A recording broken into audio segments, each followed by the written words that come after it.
you? How are you? I'm Anaya Mujib and welcome back to my channel. So for today's vlog, ayan, makikita nyo, may nagpipintura sa bahay namin. I'm vlogging, mama.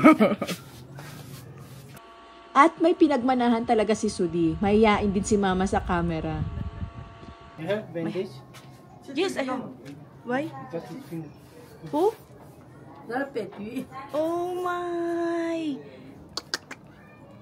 Injure? What happened? Here, the blade, this one.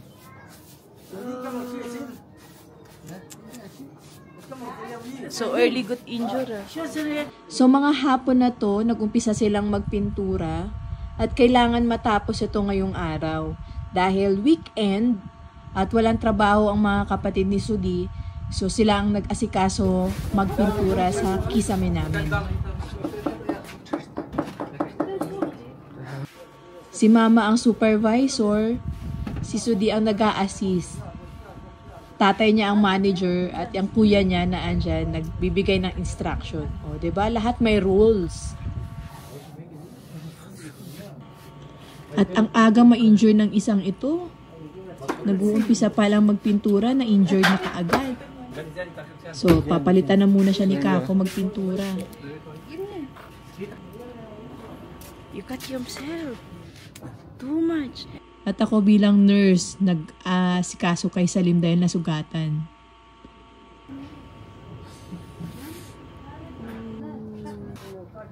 Open.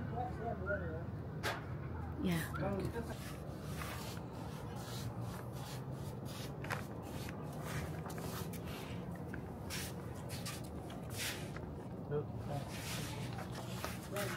Hey. Oh guys, yung brother-in-law ko nagpipintura. Yung si panganay niya, si kuya, yan yung kuya nila. Tapos ito yung bunso nila. Tapos si Mujib kasi yung gitna. Si bunso, nagpipintura, tapos natuklap yung kamay niya. Ay, yung kamay. Yung balat niya sa kamay niya. Laki na sugat. Kahit ako takot eh. Doon tayo nanginginig ako. Ayoko talagang makita yung kanyang sugat.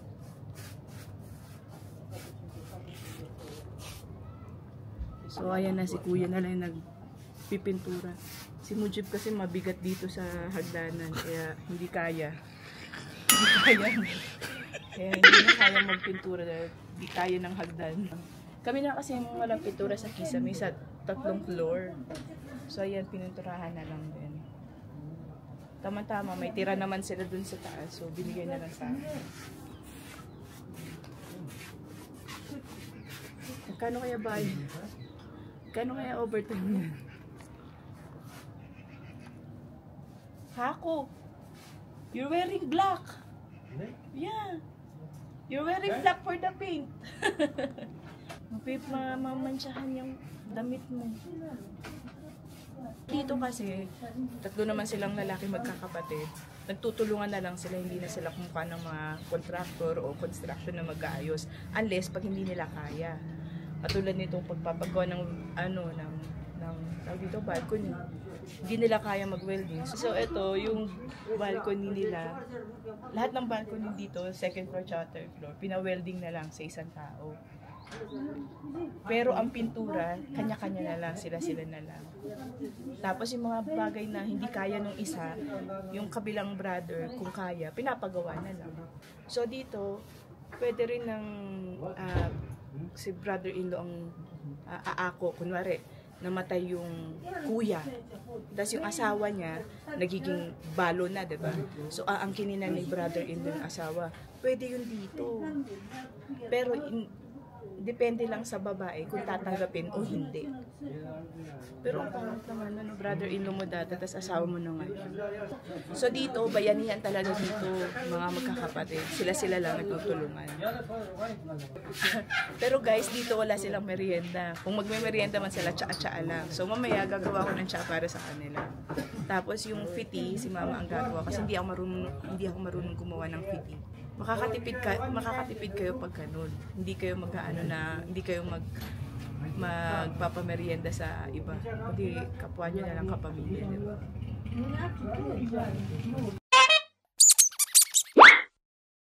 So, ayan, tapos na magpintura sa labas, sa Kisame. So, ngayon nag-decide naman si Sudi na magpapadinner sa labas. So, kakain kami sa labas ngayon. And mag-enjoy ang lahat. Lahat kami kasama. So, magkahanda na muna ako. Magpe-prepare at magpe-freshen up. Siyempre, kailangan handa natin yan. At nagmamadali na rin kami dahil late notice naman kasi magbigay si Sudi. Madalian lang. Sabi niya, o sige na, mag-prepare na kayo. Maghahanda na tayo. Lalabas tayo. Teka lang. Nagmamadali na ang lahat. So, ito. Bye! At ayan, nandito na kami sa Ramada. At dito namin napili pumunta dahil dito nagtatrabaho yung kapatid ni Sudi na si Kako. So, dito kami nagpunta para may discount, syempre. Everyone are here. Yes.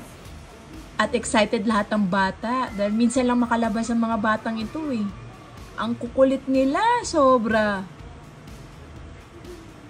Lalo na si Babu, nag-enjoy talaga siya sa paglabas namin dito. Dahil napakalawak ng kanyang tatakbuhan. At first time ko lang din nakapunta rito sa Ramada. Dahil bagong bukas lang to dito sa Gilgit. Oh, diba? Ang ganda ng lobby nila. Wow, everyone is excited. At may pa-live pa na tugtugan. At lahat namamangha sa ganda ng Ramada. Dahil bihira lang naman sila nakakapasok sa mga hotel. At ayan, nag-e-enjoy sila tingnan yung buong paligid. Lalo na ang mga bata. Sobrang nag-e-enjoy sila. In fairness, ang ganda ng interior nila sa loob yung elevator. At ang sobrang lamig. So ayan, si Kakoy nag-asikaso ng saang restaurant kami pupunta. Dahil bihira lang naman kami makalabas at makapunta sa hotel. Ayan, picture taking. Naging pictorial ang pagbisita namin sa Ramada. Oh, diba? Picture kung saan-saan. Siyempre, para may remembrance. Mama! Salim, go inside also. Go there. Give me.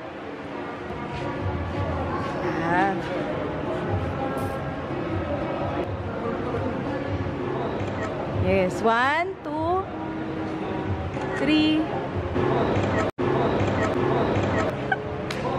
Everyone taking photo. Mga bata, takbo ng takbo eh. Oh. Pakiramdam ko tuloy mga artista. Siyempre, hindi dapat ako magpapahuli. Ayan, magpapapicture na rin ako. Minsan lang ako makasama nila ng ganito eh. So, magpapapicture na rin ako kasama nila. At ang kulit ni Babu. Sigaw na sigaw. The photographer.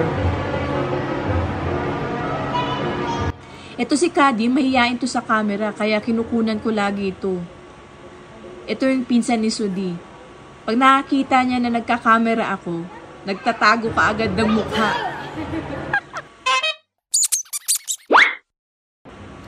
So, tapos na mag-pictorial, ayan, ililibot naman kami sa buong facilities ng hotel. What's in here? Yeah, it's a restaurant there outside. A restaurant also. Oh, it's nice weather. We're going up. Dahil si Kako nagtatrabaho dito, siyang nakakaalam ng mga facilities. Ang lamig na, grabe. Going up.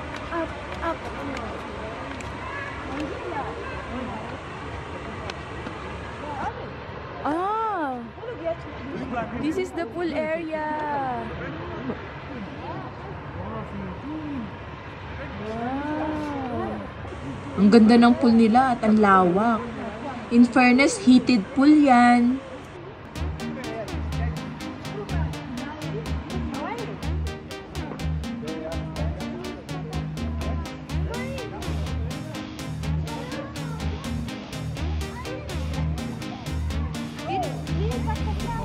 Auntie, auntie, jump!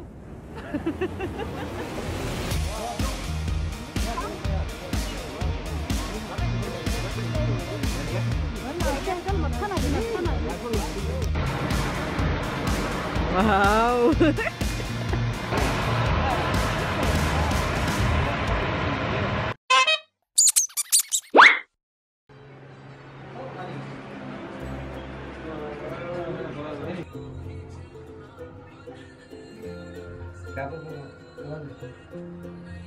It feels like in Waldorf that time.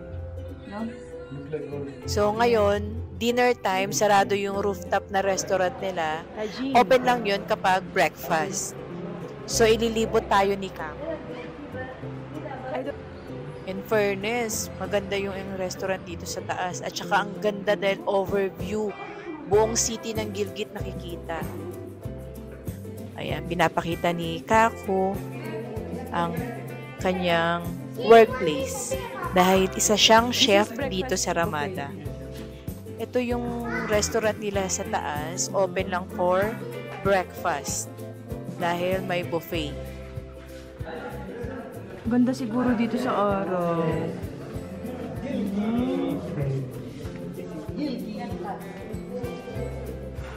Looks beautiful maybe here in daytime, tatay, no? Tatay, let's go outside. Babe! Hi, Mama.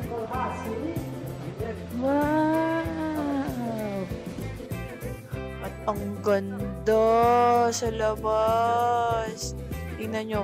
What more pa kapag araw siguro ang ganda ng lugar na to.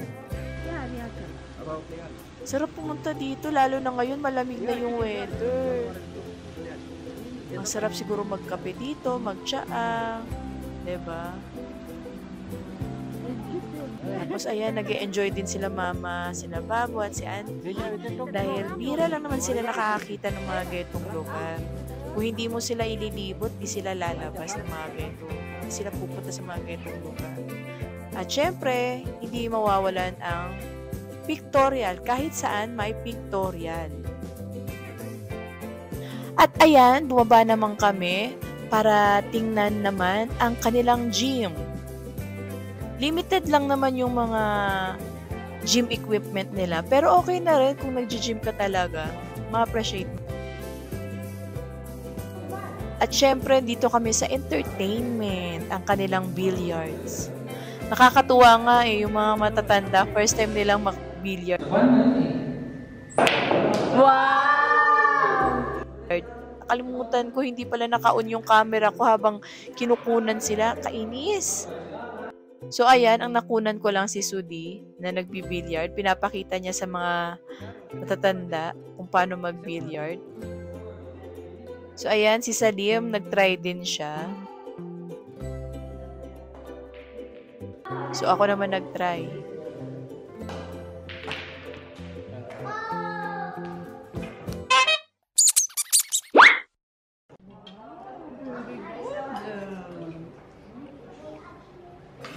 And after namin maglibot-libot, nagutom na ang mga bata. At syempre kami rin, nagutom na. So, ayan, kain time. Minsan, dinner time. So, ayan, nag-enjoy ang mga chikiting dahil may kids meal sila.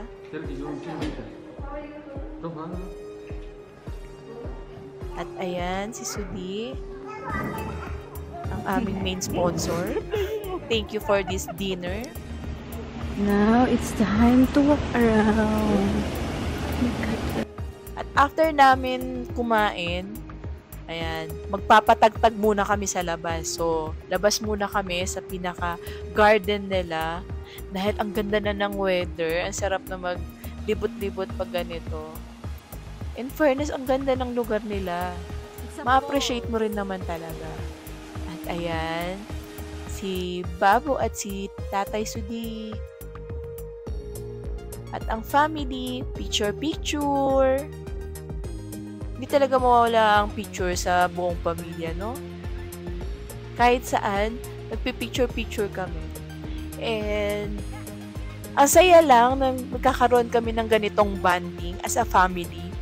Bihira lang din naman kasi kami nandito sa Pakistan ni Sudi. So, ito yung pinakamatagal naming pagstay. So, ini-enjoy namin na kasama namin sila. At sila rin, syempre, ini-enjoy nila na kasama nila kami. Lagi nila kaming binibisita sa bahay. Kung introvert ka, syempre, mapapagod ka na lagi kang may bisita sa bahay. Pero mula nung dumating kami dito sa Pakistan, lagi kaming may bisita per week. Hindi kami nawawala ng bisita in 1 week. Merong mga 2 o 3 beses bibisita sa bahay. Pero natural lang yun dito sa Pakistan dahil napaka-family oriented talaga nila. Kung tayo Pilipino, mga family oriented na tayo, parang ibang level ang family oriented nila dito. Promise. Tapos na kami mag-picture-picture sa fountain. Siyempre sa ibang lugar naman. At pinaparelax na namin si Babu dahil anong oras na ito, kailangan na niyang matulog. Ito na ang kanyang tulog time. Hindi pwedeng hindi siya matulog. Natin.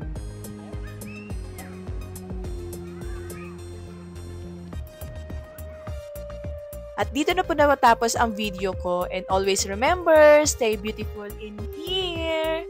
See you on my next vlog. Inshallah. Bye!